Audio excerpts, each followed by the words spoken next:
আলাদা করে বলার কিছু নেই। বড়মার মন্দিরে পুজো দিলাম।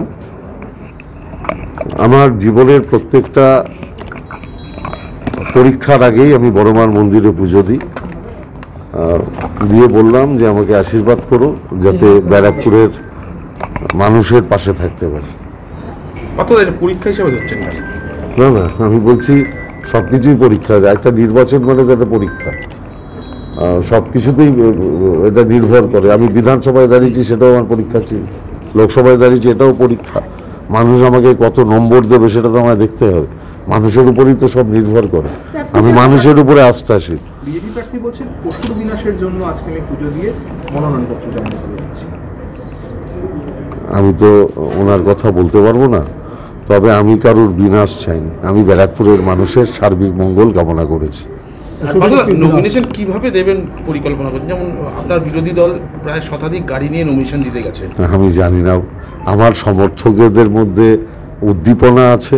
তারা কে কিভাবে ওখানে পৌঁছবে তারা তাদের মতো করে ঠিক করে নিচ্ছে, তারা আমার দিকে তাকিয়ে নেই। আজকে কি নতুন শপথ নিয়ে কিছু এগোবেন?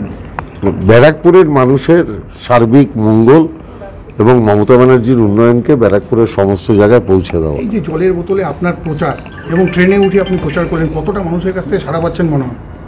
আমি তো ট্রেনে উঠে দেখেছি যে ট্রেনের মানুষ আমাকে খুব ভালো, মানে যারা যাত্রী ছিলেন তারা খুব ভালো রেসপন্স করেছে।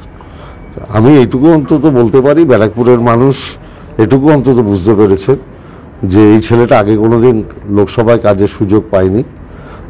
যদি একবার তাকে কাজের সুযোগ দেওয়া যায় তাহলে দেখা যাক। কারণ আগে তো অন্যরা পরীক্ষিত, 5 বছরে তারা কি করেছে।